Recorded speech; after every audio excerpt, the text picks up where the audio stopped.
Well, good evening, everyone. Thank you for joining us tonight, this afternoon, wherever you are. Welcome to the culminating forum for KAIROS' Strengthening Voices for a Just Transition project. My name is Beth Mermer, and I am the Ecological Justice Program Coordinator at KAIROS Canada, and I was the coordinator of this project. I would like to begin by acknowledging that we are meeting today on the traditional territories of Indigenous peoples across Turtle Island. We thank them for allowing us to meet and learn together on their territories. I acknowledge that the land on which I live is the traditional, unceded, and unsurrendered territory of the Algonquin Anishinaabe. The Algonquin peoples have lived on this land since time immemorial. They are the original caretakers of the Kitchissippi, also known as the Great River or Ottawa River, and its tributaries. And I was born through the waters of this great river, and I am grateful to the water protectors, past, present, and future, for their care of this watershed that has helped to support my life, as well as countless other creatures. I acknowledge the historical and ongoing violence against Indigenous peoples and displacement and dispossession of Indigenous people from their ancestral lands and waters. And I acknowledge the treaty relationships that have been broken and the ongoing impacts of settler colonialism and colonial violence across Turtle Island and around the world. As we work towards a just transition, we acknowledge the importance of healing and reconciliation within ourselves, our communities, and our nations. We commit to listening, learning, and working alongside Indigenous communities to repair relationships, address historical injustices, and ensure that Indigenous voices are centered in the decisions we make for a sustainable and equitable future. I invite you to place your feet on the ground as you are able and acknowledge the Indigenous territory from where you are joining us today.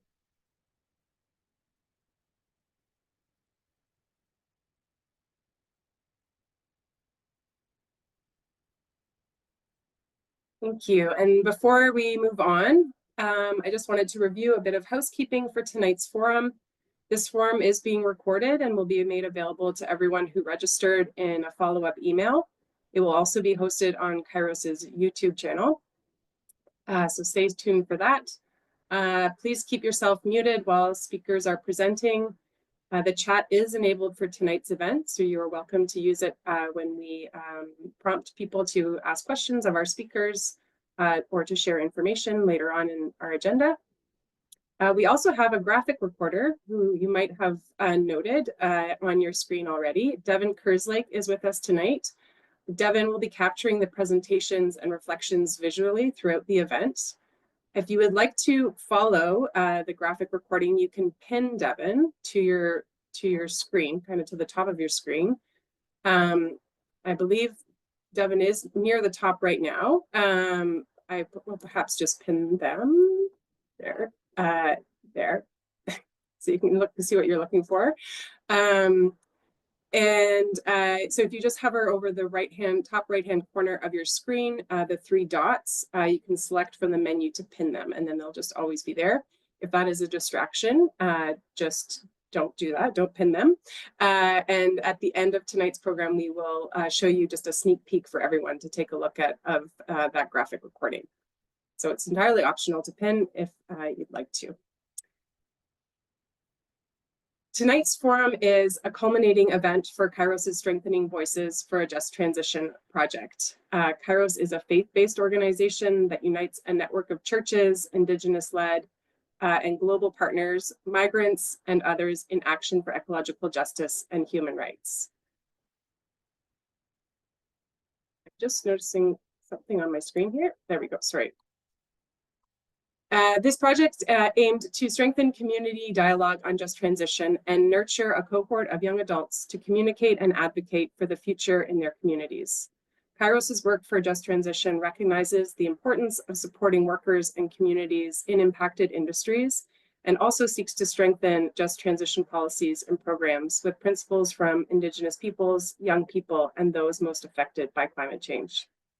In some ways, this project was a response to the divisiveness that has arisen around the term just transition in Canada, and a concern about the removal of just or justice language from national discourse and from government legislation that is designed to support workers and community through this transition. This polarization is inhibiting important conversations about the future. We recognize that many conversations and collective organizing around climate change and the energy transition are underway across the country, and many people here tonight are in some ways supporting those efforts.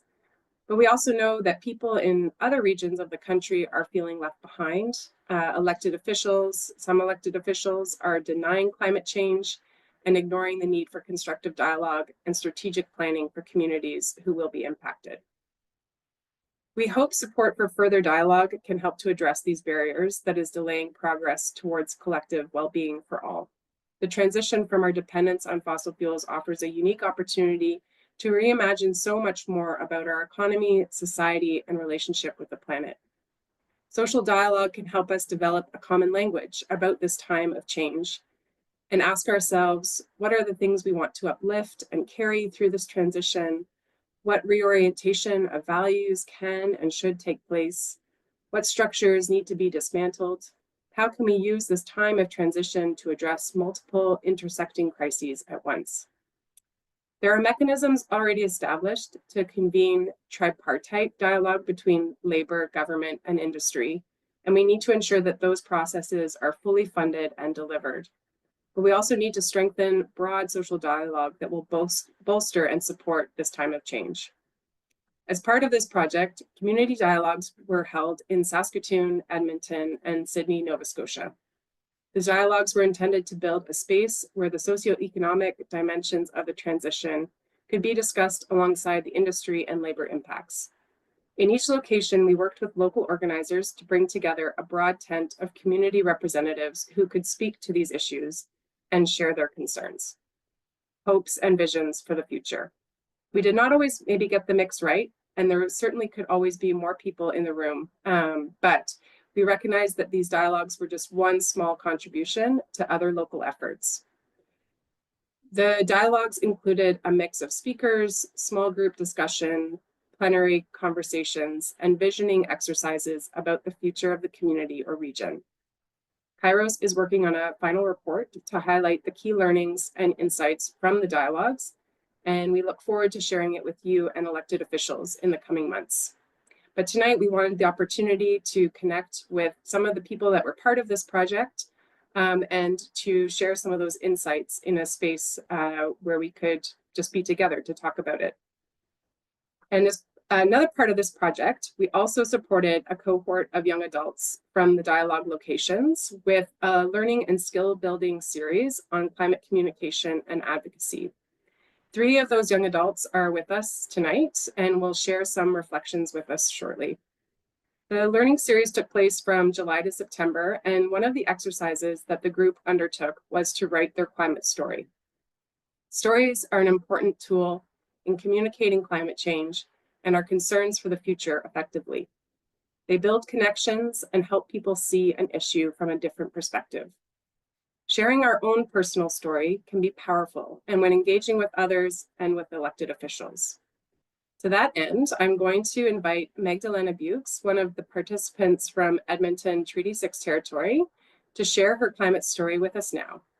Magdalena is a 4th-year politics, history, and economics major at King's University in Edmonton, where she developed an interest in the intersection of political economy and social values. She has been active in sustainability initiatives through various forms of research, co-organizing, and advocacy. And after graduation, she plans to pursue further studies in the field of labor law. So over to you, Magdalena. Thanks. Hi, thanks very much, Beth. Can everyone hear me all right? Okay, great. So before I turned 11, my family lived in a house very close to both Edmonton's River Valley and the steadily dying Bonnie Doon Mall. It was the perfect dichotomy. In the summer, we would pedal endlessly on our bikes behind our mom. From August until June, and June until August, no longer had we left the house than we were plunged under a canopy of dense, sun-speckled tree cover. In my memory, the summers of my childhood smell like cool river air. They feel like park gravel under training wheels. Those summers taste like ripe BC peaches from my dad's saddlebag. and they sound like my mom's voice on family road trips, telling us as we looked out across farmers' fields, this is big sky country. When the seasons changed and winter settled in, we went to the mall. Though conditions no longer permitted long stints of outdoor play, the quiet expansiveness of the mall accommodated running and rolling a ball. The mall had very few people around to disturb, apart from a large contingent of seniors. Though they could have easily been annoyed by my sister and I, they played with us instead. To me, for a very long time, this was the premier Canadian experience. Warm, outdoorsy summers and exceptionally kind, neighborly people. The May after I turned 20 brought smoke so thick you couldn't go outside without a mask. It burned my eyes. It blotted out the clouds. By June, I could tell how bad the smoke would be based on the light shining down on my bedroom floor. If it was pink, and it often was, it would be another summer day struck from the calendar. A day where going outside was a risk to be minimized, rather than a celebration of the season. This summer, I am 21, and an unseasonably late frost has ruined the BC stone fruit harvest, though it's been over 30 degrees all week and nearly 40 degrees on Wednesday. No more BC peaches and no more cool river air. I drive home one night, unable to see the city skyline through the haze. I pass a sign left up from the Stanley Cup playoffs. This is oil country, it declares. This summer brought friends from overseas, eager to experience Canada themselves. On the pinkish drive to Jasper, it takes twice as long to see the mountains. This summer, when I stepped onto the hotel patio after dinner, the wind blew ash from the east. As I ran down the hotel stairs to evacuate ahead of forest fire, I wondered what I should tell these friends. That I was sorry? That it didn't used to be this way? I wondered if my vivid remembrance of how things used to be could form any sort of defense against the resigned insistence that this is the new normal. When I try to think about the future, I feel like I had in Jasper, trying to see the mountains beyond the smoke. What lies ahead is unclear, and what obscures the view, climate denialism, political polarization, and increasing social disintegration, fills me with deep dread. This summer, as we waited in the long line of cars hoping to leave the Jasper town site, some tried to skip the line, driving dangerously fast up the wrong side of the road. In this, I am reminded of how a drowning person clambers up over others for air. I fear being at the end of others' panicked recklessness as our world changes. Inversely, some traveled up and down the line of cars by foot, stranded in Jasper without means to leave. 2 cars ahead of us, I watched a driver usher a group of these people over and begin helping them load their bags into his trunk.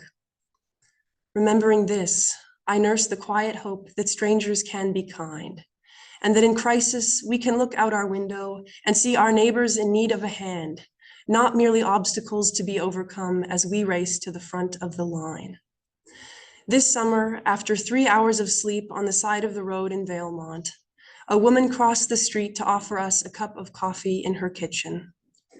I have hope that the neighborliness of Canadians which I grew up on persists, and that it provides a cultural anchor point deep enough to furnish the change now demanded of us. Thank you.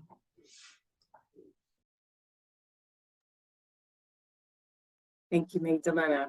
I felt the need to pause there for us to take that in, and I'm just so grateful for your willingness to share, for your kind of vulnerability and sharing that personal story of your childhood and of a really terrifying summer, moment in your summer, for your creativity. And I think it's just a real testament to the ways in which we're trying to encourage ourselves to talk to each other in a different way. So just so grateful for that sharing.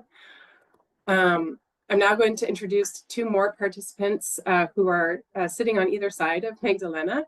They're all together. There they are. And each of them will share some reflections from their participation in the project. Joining us tonight, we also have Rebecca Philbrandt and Haley Pacansky.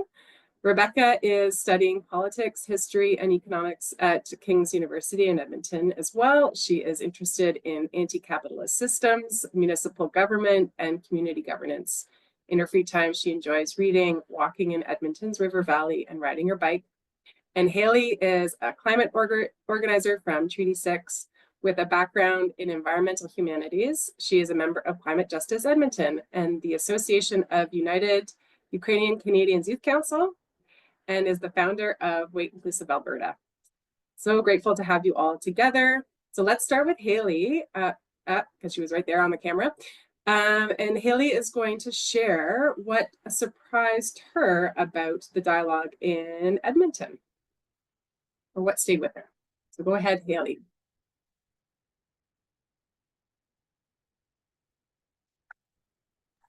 The computer cut out there a little bit, so I missed a bit of that, but I hope you can still see me now and hear me.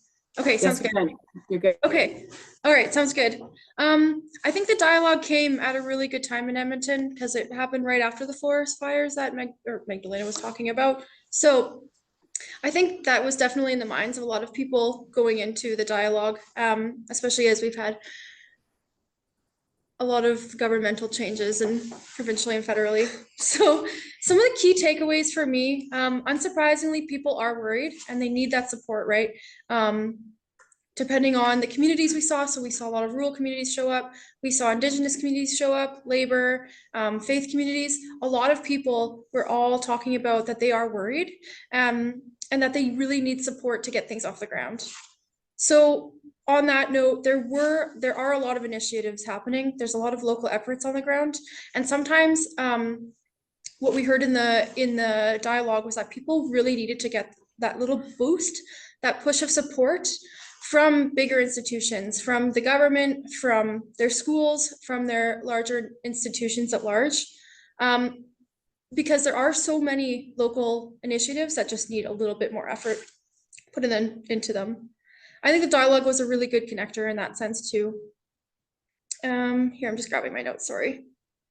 And on that note, so we have obviously a lot of worry and grief in our communities, but we also have the kick in the butt right now. I think a lot of people are super motivated, and that's what I personally really heard in the dialogue, is just that people really want to harness that, that power right now and take back what we can from the powers that be right now. So we heard a lot of different speakers say that regardless of the fears that they have, that they know they have hope, they know that they do have supports, and it's really just about harnessing that power. Yeah, I was really shocked hearing that personally, that there is just, so much dedication to wanting to get this done. And we do come from a long line of fighters here in Alberta, right? We don't want to be known as oil and gas when we have such a diverse group. So that's what the dialogue was really meant to me, I guess. Thanks, guys. Thank you, Haley. Yeah, and I think I do recall even just when I was leaving the dialogue in Edmonton, still the reports on the radio, even heading to the airport, was that there was still so many fires raging. And so it really happened at this really kind of critical time. Thank you so much for sharing. I am going to pass things over to Rebecca. And she's going to share some reflections with us on what stuck out for her from the learning series that happened over the summer. Yeah, so something that I've been thinking about since the summer was the difference between our Canadian speakers and the speakers from the Global South. So it was really an honor to be able to hear from both of them. But it was interesting to me that the Canadian speakers tended to focus on either specific policy goals like the Sustainable Jobs Act or similar things, or on creating kind of a broad public consensus about climate change. Whereas the speakers from the Global South, from Ecuador and from Africa, they argued that the entire system was unsustainable and needed to be basically completely overhauled. And I think I would also say I heard that from our community dialogue in Edmonton as well. There were a lot of people who kind of came out and said, we want to just see this all done differently. So it was interesting to me to hear that difference in, we need to do absolutely everything needs to be changed, or no, we just need to change these policies in the system that we have and we'll be fine. And I think there's some obvious reasons for that difference. The Canadian speakers were by and large working in advocacy organizations or in policy, so it makes sense that that's where their focus would be. But there was an interesting disconnect there. And that was really brought home to me when we were advocating to our political representatives. And as I was preparing to speak to my MLA and to write an email to my MP, I realized like how different it is to say, oh, we want you to support this Sustainable Jobs Act or to provide funding for a just transition.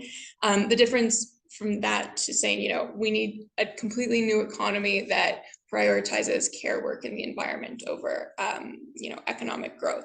That's just a much bigger ask, and it's almost incomprehensible to put that into words for a 45-minute meeting with your MLA, right? So it really makes sense to me that there was that difference between the two groups of speakers, but that tension is still there. Canadian advocates feel like they need to be talking about policy within the governance and economic systems that we already have. And the people who are most affected by climate change and inequality in the global south, they're saying, no, we actually need to completely change the whole thing. Thank you, Rebecca, and I really appreciate it. I know you shared a little bit about what you were going to say beforehand, and I was just so grateful that you wanted to highlight those partners from the Global South. So we had KAIROS partners, Acción Ecológica from Ecuador, and Oil Watch Africa based in Ghana, and had a really rich exchange with 3 of the staff from those 2 organizations back in August. And I think it was really important to bring in that global perspective, and knowing that I think in Canada, we do tend to get a little lost in the weeds about how we're talking about just transition. There is a lot of very specific and unique things about this time in the Canadian context, but it was so important. And thank you for bringing that into this space to kind of have that reminder that this transition is not just happening in Canada, it's a global transition, and there's so many impacts that we need to consider. So yeah, I really appreciate you bringing that and sharing that reflection with us. Following the series, we worked with the participants, as you've been hearing from them, to connect with elected officials and bring their concerns and recommendations forward with local decision makers in their community. So I'm going to pass things back to Magdalena, who is going to share a little bit about what she heard or didn't hear from some of those meetings with elected officials. So thank you. Yeah, no worries. So since January, I met with 3 elected representatives, a member of Parliament, Heather McPherson, and provincial MLAs, Marlon Schmidt and Raki Pancholi. I want to recognize that all of those people took the time to meet with me and others on this panel in good faith, and meaningfully addressed our concerns from their own perspective. So on behalf of all of us, you know, a sincere thank you to them. What I heard in those conversations was a widespread criticism of the consumer carbon tax as no longer politically viable, and further a need to shift the tone of climate advocacy for better uptake to something positive, future-oriented, and compatible with the current self-understanding of Albertans. So an example would be framing energy transition in terms of Alberta's potential as an energy province as opposed to oil and gas, so that people can work in those sectors can continue to think of themselves as they have before, or talking about our solar industry as the sun patch. Lastly, everyone I spoke to had a deep concern for the significance of Donald Trump for politics in Canada and around the globe, a concern I think many of us share. Interestingly, he was mentioned in each meeting I had by name. Conversely, what I did not hear in the meetings I had was a vision for climate justice that was broader than decarbonization.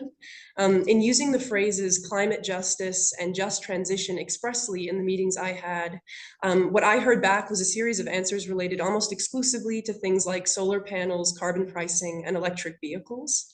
I also did not hear from anyone a clear ambition to form political discourse rather than simply react to it. There's a sense that the public lacks the political will or buy-in, which is ultimately a limiting factor for change in a realm dependent on broad-based support and public appeal.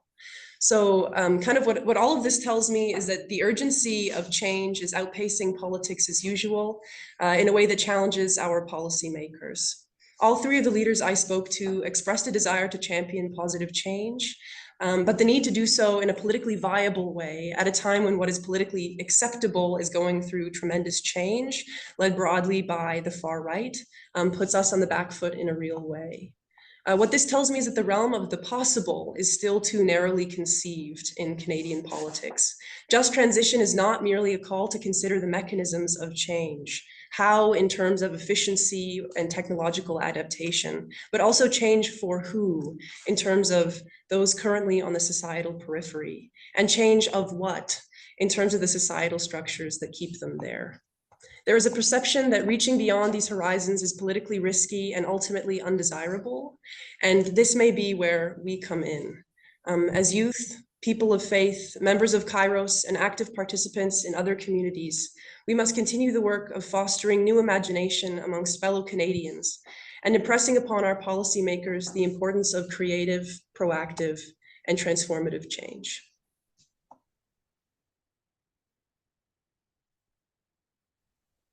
Thank you so much, Magdalena. I really appreciate that, and really good to hear about those meetings again, and just kind of as a whole. It was nice to hear that reflection.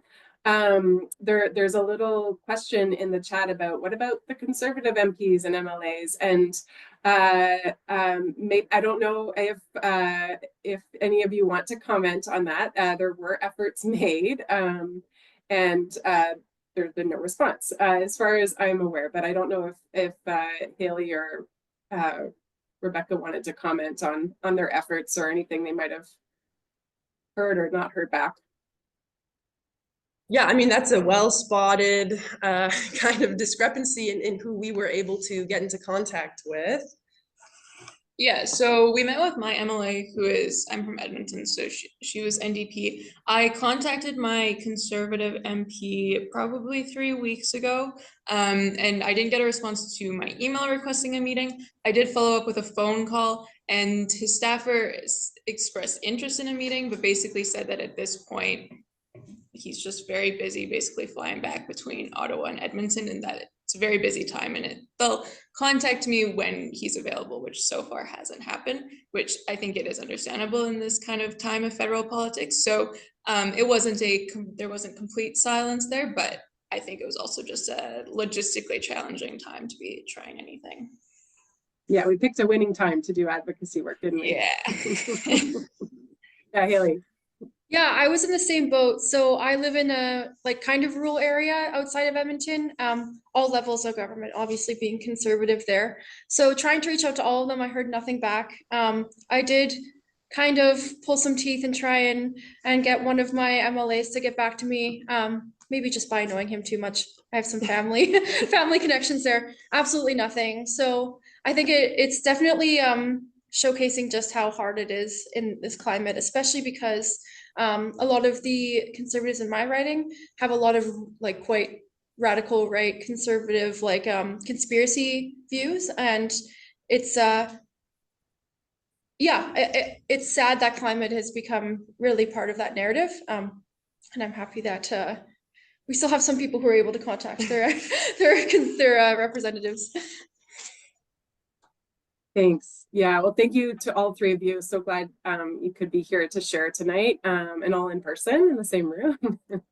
It's really wonderful. I'm so encouraged, just by the conversations and connections that we've had, and just the leadership that was already within each of you, and we were able to just witness for a time as part of this project. So grateful to you three.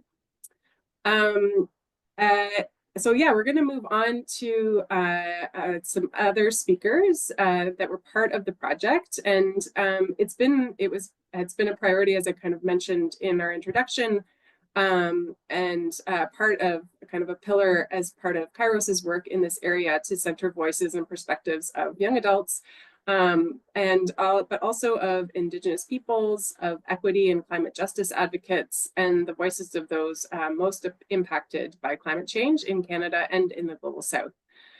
So we are now going to hear from two speakers that were involved in the project to share their perspectives and insight on just transition. We are joined tonight by Willow Prince from Indigenous Climate Action and Mary Best, a climate justice advocate from Cape Breton. And I'll introduce both of them, and then I'll open up the question for them to get started. So starting with Mary Best, growing up in Whitney Pier in the 1980s, Mary observed firsthand the importance of industry to the well-being of her community, family, and friends.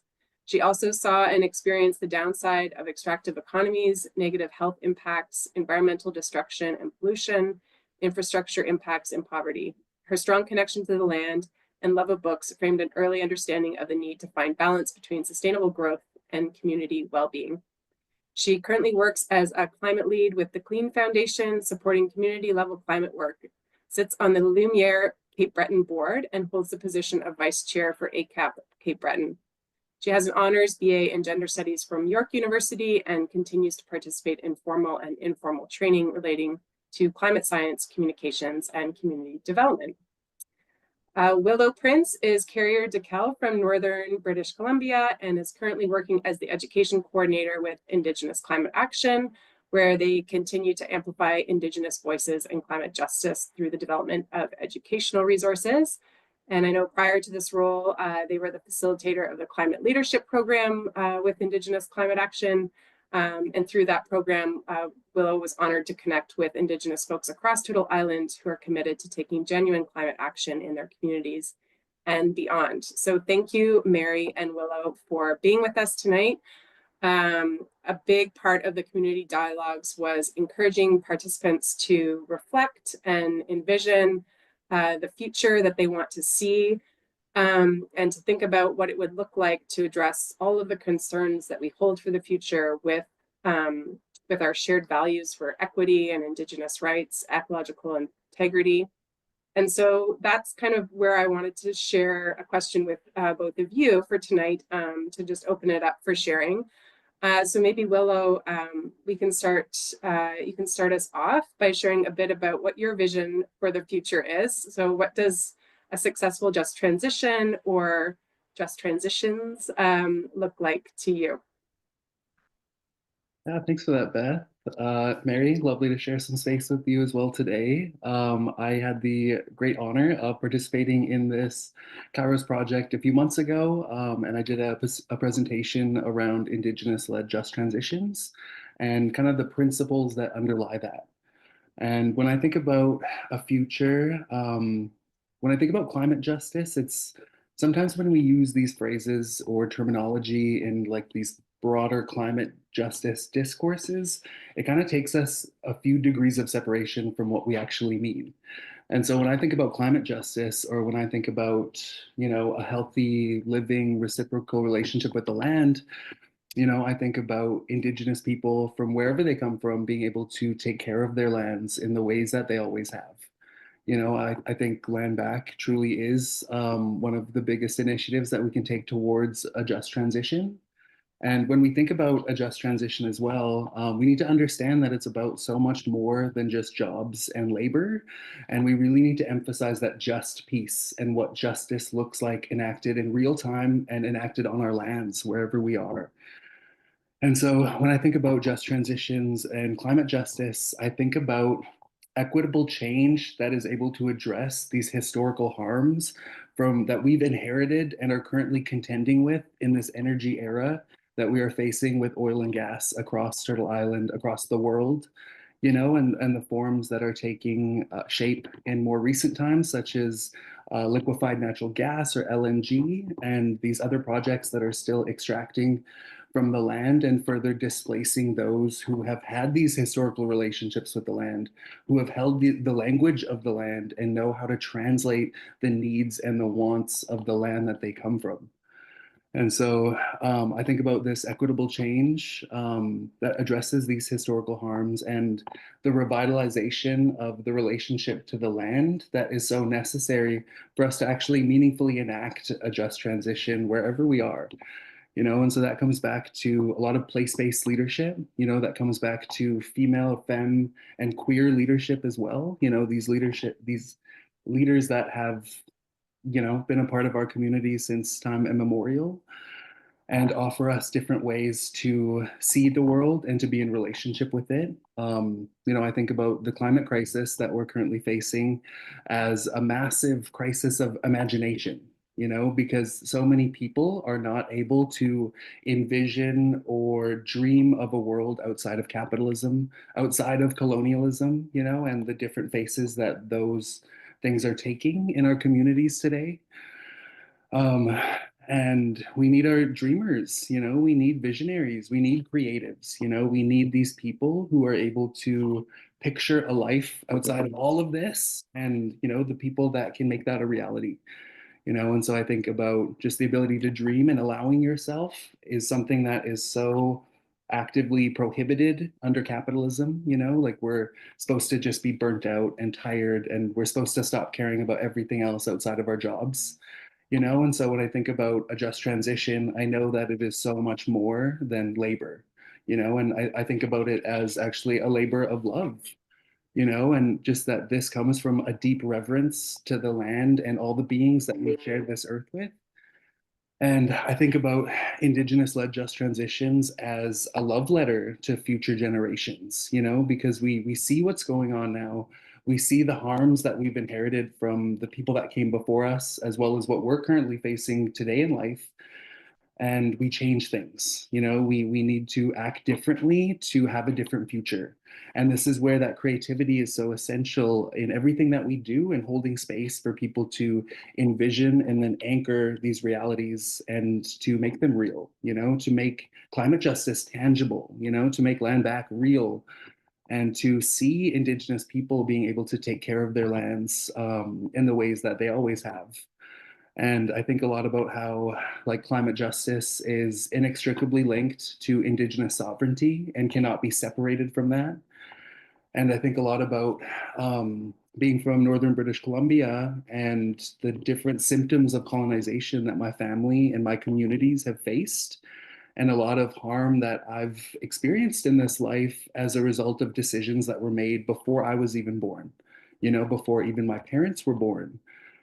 And, being from Northern British Columbia, in Nakaslii, Witen, my home territories in like a 3-hour radius, 4-hour radius of where I'm from, it is now known as the Highway of Tears. And, it's one of the hottest pockets of missing and murdered Indigenous women on Turtle Island. And we're now one of the most deeply impacted forest fire regions on planet Earth. And so last summer, my home community of Nakaslii had 29 active forest fires surrounding our entire community. We were on a boil water advisory, and I just found that a lot of elders and community members weren't able to receive the care that they so desperately need. And there's no coincidence that this violence to Indigenous bodies, to Indigenous females, is also occurring simultaneously in such a hotspot for forest fires. The violence to the land is violence to Indigenous bodies. And so how we contend with that and how we can course correct is to amplify the leadership that already exists in these communities, and just see that climate justice cannot occur without Indigenous sovereignty, and the meaningful inclusion of Indigenous people in climate justice initiatives, whether that's at the local, the national, or the international level. It's Indigenous people are a global phenomenon that have been largely excluded from all climate justice and climate policy spaces, from local leadership to the United Nations. It's been very recent that Indigenous people have had a space at these tables. And I think a lot about how what the land could look like, what our societies could have looked like if Indigenous people weren't barred from taking care of their lands in the ways they always have. We might not even need, initiatives like this, like, a just transition and all the ideas behind it, if Indigenous people were just not removed from the land. And I think a lot about the policy that backs that up and the policing that is required to enact policy. And for instance, in British Columbia, we were the first province to ban Indigenous controlled burns or cultural burns as a way to, protect and prevent forest fires. We lit fires, and we've always been in a very great relationship with fire. And so it's hard to be fearful of fire, and existing in a way with fire that my people have never existed this way with fire. And so I think a lot about how British Columbia was the first province and territory to ban controlled burns, and now we are the most deeply impacted by forest fires as a result. And so there's been essentially over 100 years building up of tinder in all of our forests across British Columbia.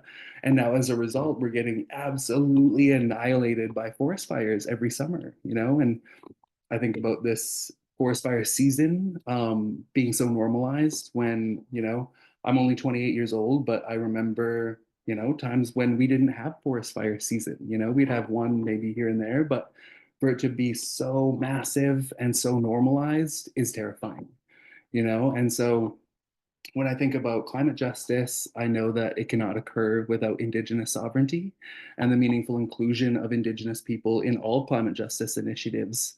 And just really returning back to place-based leadership, because we know that, some renewable energies are not fit for certain areas. We know that, depending on where you're from, we need to return to that place-based leadership to see what really fits, and it all comes back to the community that we come from and the communities that we belong to now.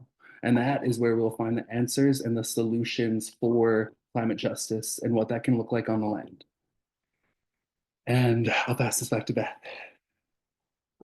Thank you so much. I really appreciate it. Yeah, and I will pass things over to Mary. There's two things that struck me there. Just your last comment about the place-based leadership.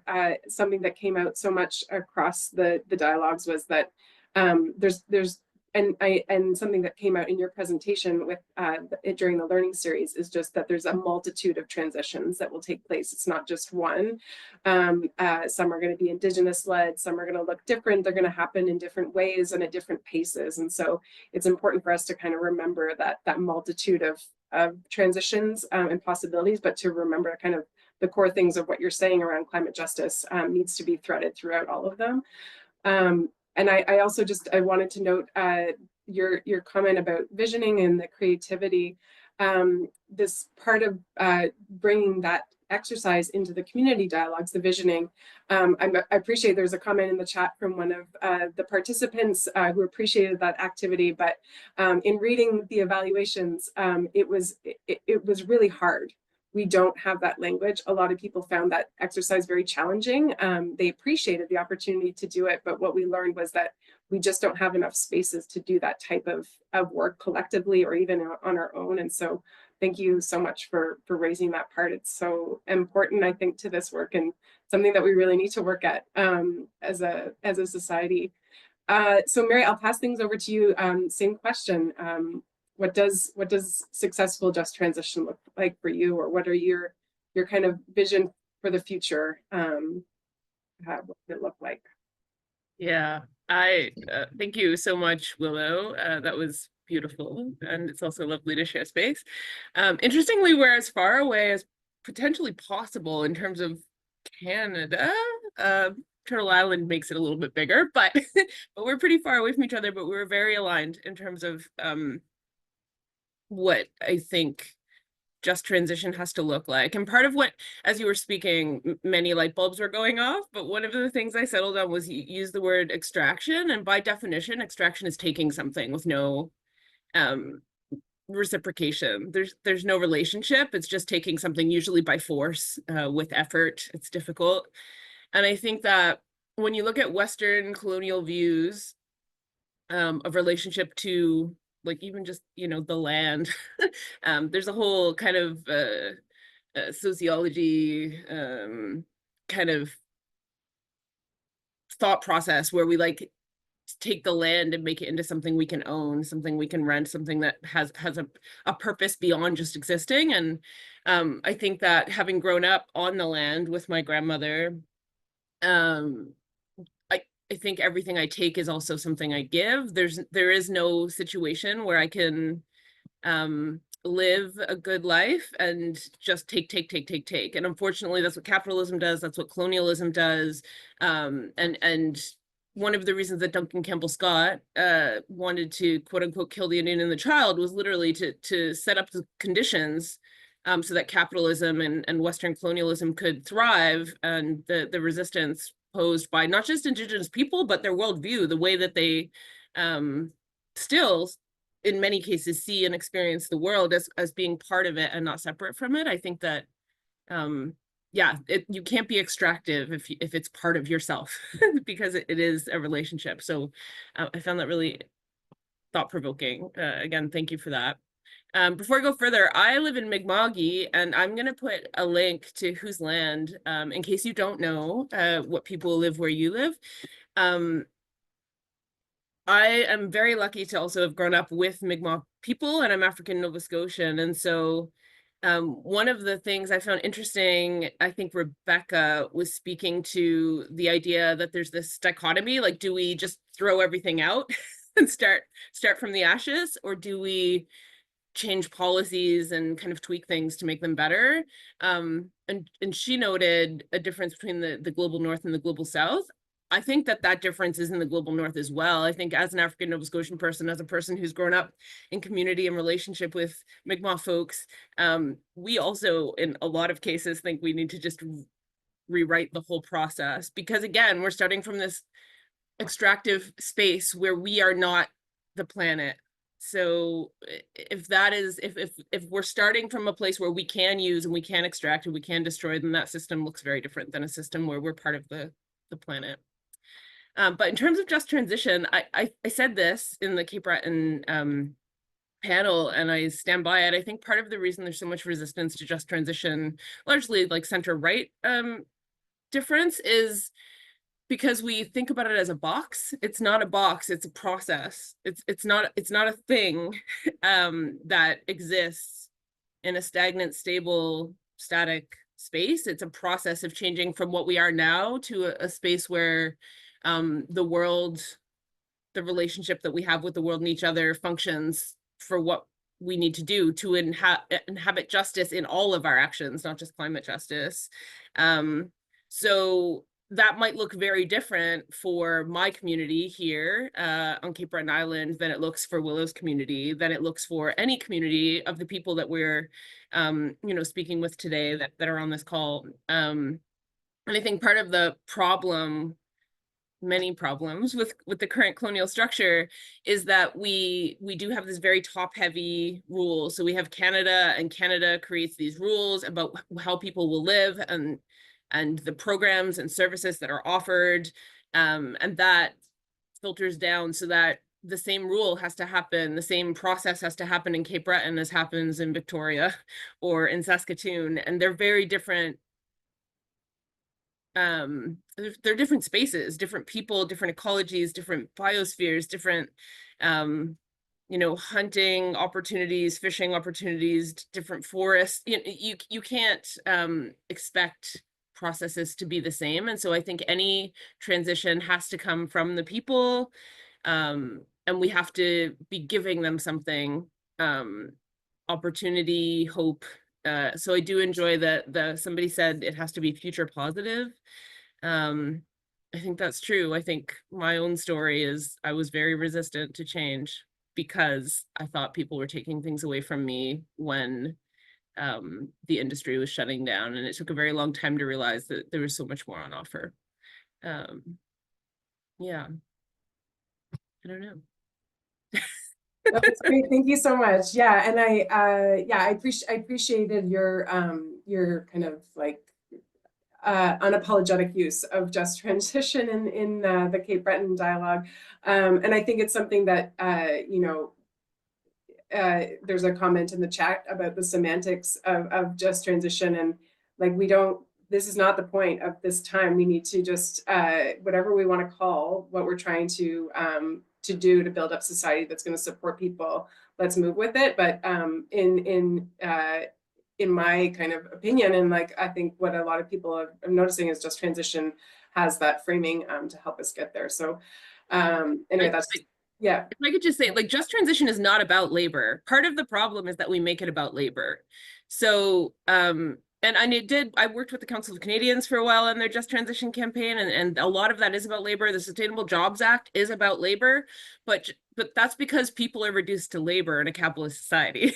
And so we have to assume something bigger for ourselves. We have to build better systems that don't reduce people to labor, so that people who, for whatever reason, can't or don't want to take part in traditional labor or capitalist labor processes still have value, and we see that they still have the ability to exist and persist and contribute however they want to. That labor just transition is about changing society so that we have more justice in all aspects of our life. And because labor is so central to capitalism and colonialism by association, we keep reducing things to just transition is about changing the economy, but just transition is not changing the economy. It's changing our relationship to each other and to the land so that people are taken care of, and not just people, but like non-human animals and other beings, however you want to see that, right? So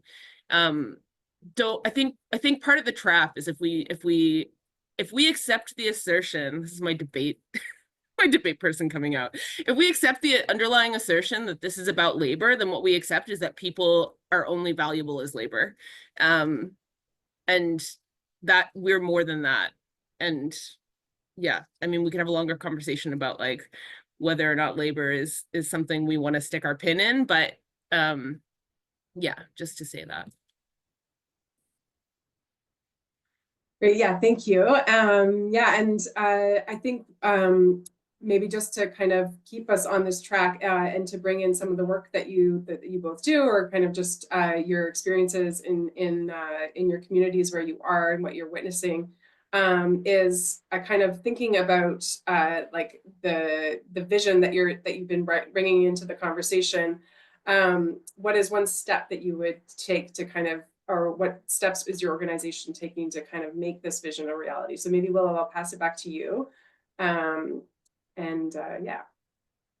Yeah, thanks, Beth. And then just wanted to highlight a few things that Mary said as well, about like how people are reduced to labor under capitalism, and it truly requires this building of worlds. That's what we're doing when we talk about just transitions, is we're world building. We need to build a new world. We need to build new lives. And sometimes that comes with a revitalization of traditional forms of living and ways of existing in relationship with all other beings, like Mary was saying. And so when I think about a tangible step that can be taken to enact a just transition, I think first and foremost, we need to understand that our solidarity is bound together, and in the ways that these systems of harm and these institutions are so inextricably linked and inform each other, our resistances and our solidarity need to mimic that, in a stronger way, if possible. And, I know that Indigenous sovereignty cannot exist without Black Lives Matter, and it cannot exist without a free Palestine as well. And these forces that are at play in British Columbia or in Canada or across Turtle Island, they're actually global forces, and I think belonging to Canada and coming from British Columbia, these places that are often mistaken for this false sense of progress in relationship to the climate or to Indigenous people, and so I think understanding that, our solidarity is bound together, and we need these place-based initiatives that are informed globally. I think that is very important. And when I think about climate justice, it requires all of these areas of action. I think there's just transitions, there's divestment required, there's climate leadership, and there's healing justice, all of these forces to be named that can actually rectify some of these harms that we've experienced and inherited from these previous energy eras. And so I think just that we're returning to a very deep reverence to the land, because as Mary was saying, we need to build worlds, and under capitalism right now, there's no life in this world. There's dollar signs and there's things to be extracted, but there's no life. And so even the way that we see some of these extractive projects, like we need to understand that those places and those materials are still sacred. You know, the tar sands are still sacred. You know, the mines that are happening in the Democratic Republic of Congo, like they're sacred sites still, you know, and they're still alive. And so returning to that very deep reverence that acknowledges the spirit in everything and the life in everything around us is so essential, or else we fall prey to, you know, viewing the land through dollar signs and viewing the land through what we can take from it instead of what we can give back.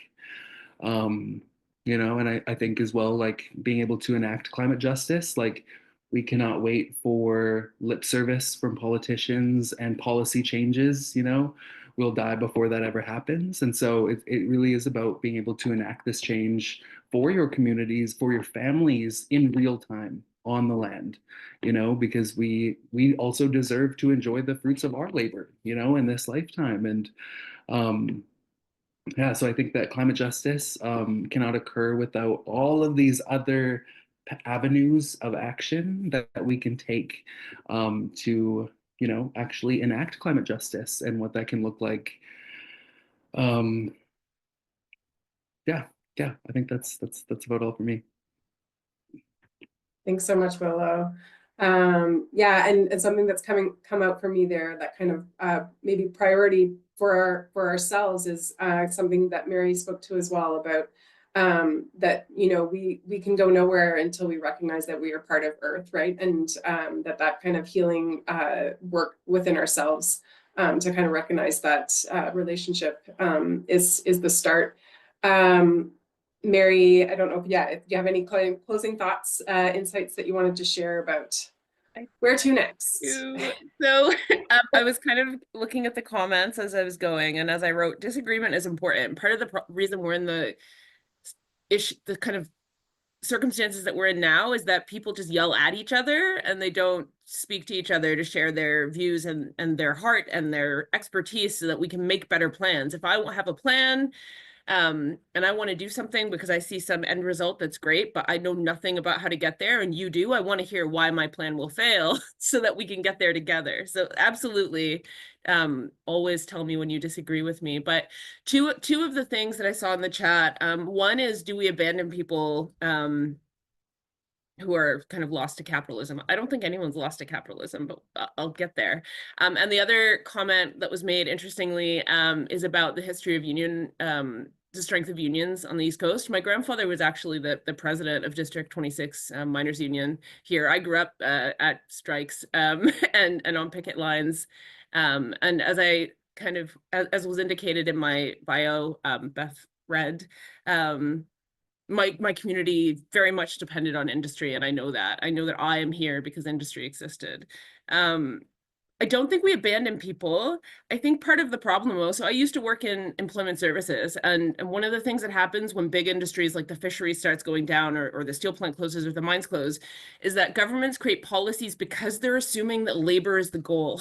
So they are creating programs to fill gaps in labor force, or to get people somehow in a job, even if it's temporary, and they're going to be on EI 8 months a year. So they'll make them bus drivers. They'll send all of these people out as bus drivers, but there aren't enough bus jobs. Or they'll send people out to do some sort of construction project, electrician apprenticeship, but they can't get past that initial apprenticeship because there's not enough people willing to take them on to train them up to be journeymen. So when you think about it, when you think about the problem as a problem based in labor, which is what capitalism is, and yes, there are small businesses, but the assumption is still that people are labor.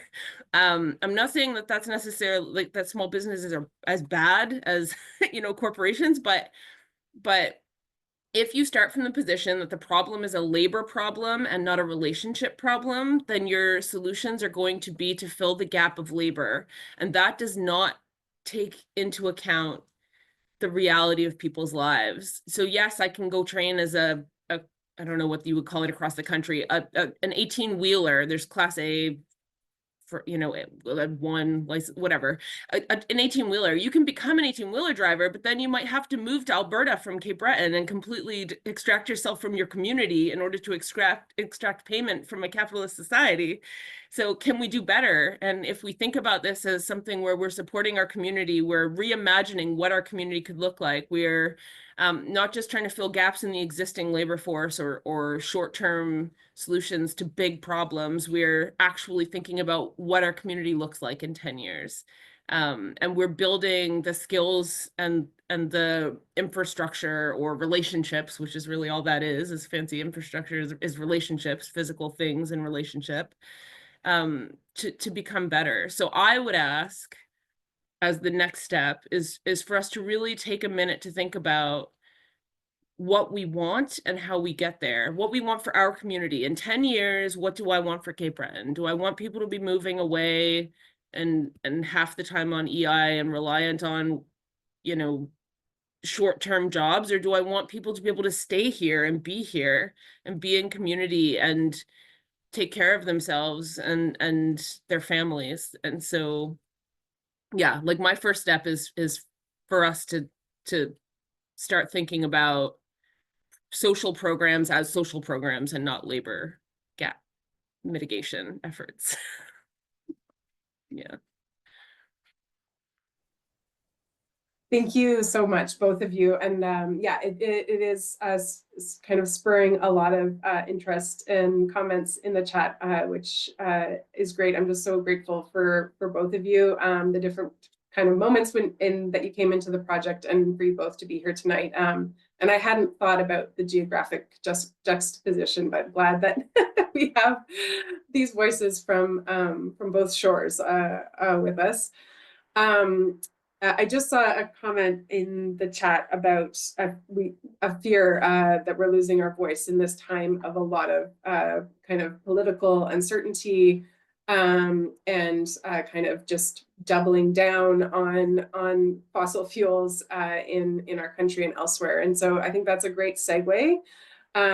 So thank you again very much, Mary and Willa. I think there's still kind of some appreciation coming in on the chat for you, but just appreciate your contribution so much.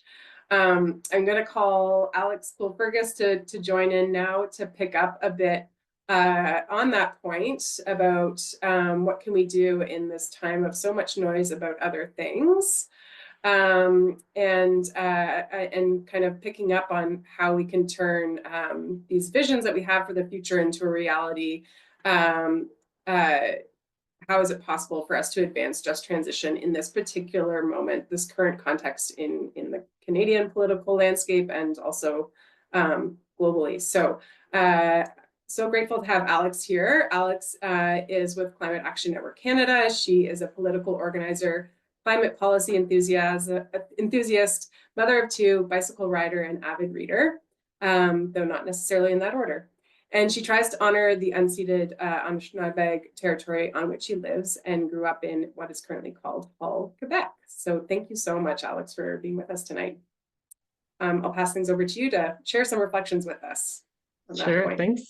thanks, Beth. And it's really hard to follow this incredible lineup of speakers. I was sincerely moved by little things that everyone said, and really enjoyed speaking to the group earlier in the year. And I definitely was one of the people who's like, yeah, policy matters, and policy is happening on the just transition. It's not the whole thing. And I was really, yeah, just like moved and surprised to a certain extent, but also really happy that there was pushback when I gave my presentation, and it forces us to kind of step outside of the policy box, and that myself and my colleagues work in, and just kind of like think back to like the reasons why we're doing this work and what it could ultimately mean. And Willa, when you were talking about your life being shaped by decisions that were made way before your birth, I mean, I think that's all of us, right? And so let's set things up so that our kids don't have to do this, and so that they're not having these conversations when they're where we are at. I want to share a quick story about how policy matters, and it's about my family who lived somewhere in Africa where I'm not totally sure. They were shipped across the Atlantic as part of the global slave trade. I don't know when they got to the Caribbean, but at some point they did. And my grandfather, whose name I have, Fergus. Fergus is technically a Scottish name. We're not Scottish at all, I think. But he received that name from his father, who received it from, at some point, some slave owner, whose plantation his family worked on. And the reason why I'm telling this story is just because there are some systems that seem like they can never collapse, like they're always going to be there. And I think the global slave trade was one of those industries where when you were in it, your life was completely determined by where you sat with regards to whether you were a slave, whether you were a landowner or a property owner. And um, it seemed like they could not shake that giant, like they would never collapse. And yet it did. And here I am now, and I have a whole bunch of different rights that my not my grandparents, but my grandparents' parents could never have dreamt of. And so, I think that sometimes we don't realize the speed with which policy changes can happen, and the massive influence that they can have, not only for the first generation, but for the many, many generations following them. And I think that, to a certain extent, I think we're kind of winning this one. And I know it sounds insane in the light of Donald Trump and the pipelines and the horrible pillaging of the global South, as well as Indigenous communities, as well as so many people's lives. If you're a low-income person in this country, your life is entirely different than the lives of Galen Weston and billionaires who also live here. And yet there is a change, which is that more and more it is evident to your average person that if you want cheap energy, you're not going to get it from oil and gas. You're going to get it from renewables, right? And I think that that's a massive change that has happened over the past couple of years, that at least when I started doing this work and fighting against pipelines, like I never thought that I would really see this. Like we kept talking about it, but it was like, maybe one day, like we're expecting it to come, but it's not here yet. And now it's here. And so although there is a massively stressful conversation right now at a policy level with our federal government, with many provincial governments, with certain Indigenous governments as well, across this land. And then, of course, what's happening in the United States with regards to new extraction projects. It's kind of all words. And I'm not saying we should back down, because we absolutely should not. And we have to be united, we have to be strong, and we have to be brave, and we have to keep speaking out against them.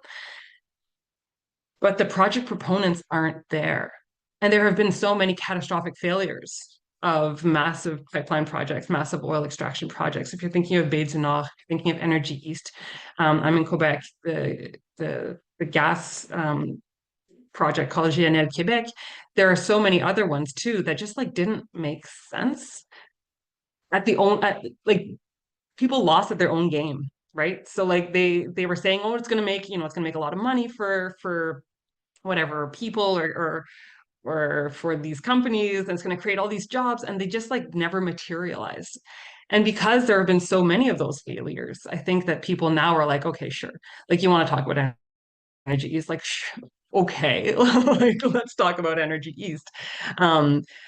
But ultimately, I think we all kind of know that like it's not actually going to happen. And so where I'm going with this is that our politicians are ultimately accountable to reality to a certain extent, but they're also accountable to us.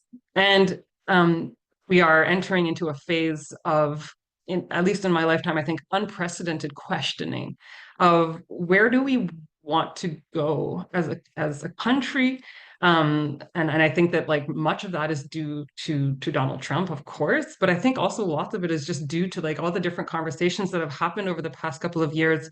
I know that there's a lot of talk about like being proud to be Canadian, and like I know that for some of us it's like, oh, like it kind of rubs us the wrong way because we see so much harm that the Canadian colonial government has imposed, not only here but also abroad, whether it be our mining companies, oil, offshore banking, human rights abuses. Like there's so many, and I don't think I need to name them, and KAIROS does such a good job shedding light on them. But ultimately, I think that we're in a different place than we were when there were other crises. And so I think that if we are able to make our voices heard, and if we are able to keep lobbying, and if we are able to keep just speaking up and reaching out to those conservative politicians who don't want to take your call, it needs to keep happening so that they know that we are still here, that we are still watching, that we have a vision. Like to go back to the comment about the dreamers and the creative people and the people who are able to think outside of the current system and see a better world, they need to be hearing from us, because if they don't hear from us, then they're only hearing from the corporate, sponsors of whatever project, that ultimately only makes money for them. So I would hope that in this time of sometimes despair and this time of real fear for a whole bunch of people, we still need to show up, and we still need to keep pushing on the policymakers wherever they are to make the right decisions. I'm going to share in the chat the statement that Climate Action Network developed a couple of weeks ago, that, at least in my opinion, centers the just transition. And for us, the just transition is not about, you just being an oil worker and then all of a sudden you're a truck driver, to use the example that you used, Mary. For us, the just transition is that there are care workers and that we're not all rushing from thing to thing just to make ends meet. It means that people can be creatives, that there's a strong and vibrant cultural world in which, it's possible for people to do things like be a full-time actor, write books, like take kids on nature walks. Like, these are things that people want to be doing, and it should be possible for them to be doing those things. But for that to happen, there have to be policy decisions that are made. And so we're asking all politicians, especially ahead of the next federal election, which is likely going to be very soon, we are asking those politicians to think in terms of caring for people and putting people over profit. And so that's the push that we're making. And I'm encouraging all of you today to join us, and to have the hard conversations among ourselves, but to not let ourselves be atomized and to be broken down into individual little people who have their own kind of narrow perspective. We need to be united at this time, and that's, if there's one thing that I can bring to you, it's that. And let's not just unite around the flag. Let's unite truly in care, and let's unite in respect and love for one another, and for the natural world that we inhabit and that we rely on. So I'll end things there. Thanks, Alex. That's just a beautiful way to end, and a beautiful kind of vision and charge for us. Yeah, I really appreciated what you said about just creating that kind of economy and space where everyone can kind of choose the work that they want to do, but to make that space for creatives. And I just wanted to share one of the kind of visions that stayed with me from the dialogues. And not everyone shared their visions at the dialogues. It was a bit of a personal process, but a few people shared back. And when we were in Edmonton, I had learned, I'm always curious about taglines of cities. Like, what is this city's like tagline? What are they? And Edmonton's a city of festivals, which I didn't realize. But someone brought forward this vision of, what would it mean for us to have the whole community is cared for. We are enacting like all of the kind of values we want about equity and rights, and everyone's needs are met, so that what we focus on as a community is the next festival. And it was just a really beautiful kind of vision about where we could be headed, right? And thinking so much bigger. So yeah, so that just kind of struck me as you were speaking. And yeah, I think, I don't know if there was any kind of questions that came out for Alex in the chat. A few comments, some resources being shared, and affirmation, but that's, yeah, thank you so much. Just to that point about kind of staying focused and making sure that we're holding elected officials accountable, or at least our candidates.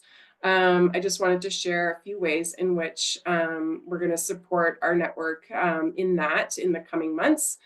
So as part of the advocacy work that we were doing related to the project, we did create a leave behind for federal elected officials, and we'll share a link to that in the chat.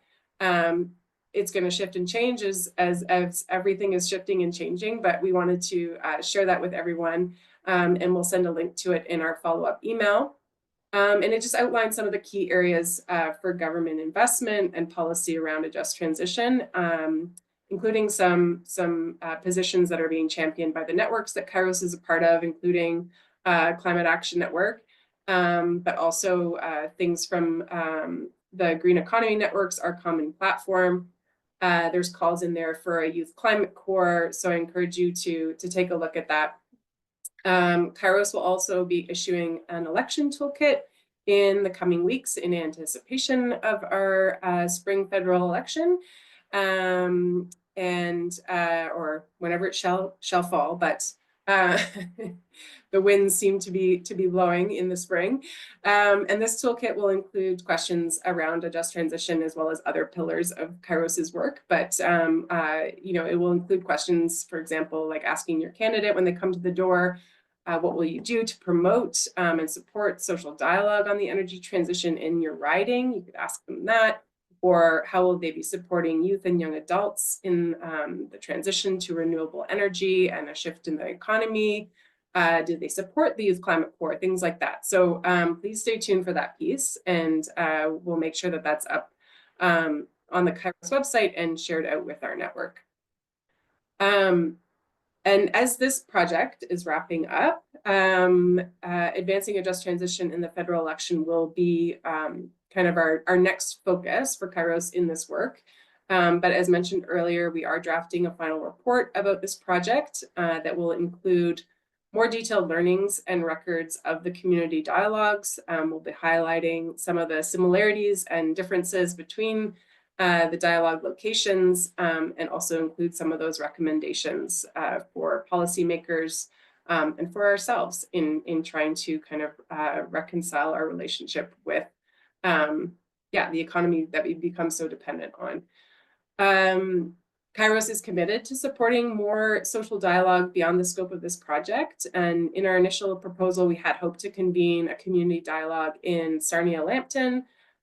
So yeah, that had kind of been in the works, and we're going to continue to nurture relationships there to see if we can bring that conversation together. We recognize that each community needs to go at their own pace, and the transition will look differently in each location, as we were talking about before. So if you are interested, or you represent a community organization that really wants to kind of go through this experience or to host a dialogue and partner with KAIROS, please reach out to me, and we can discuss and talk about some plans. I'd be happy to support that process with you. And my colleague Rachel is going to put my email in the chat, so you can reach out to me directly if you don't already have it. As we wrap up, we are going to spotlight Devin, our graphic recorder.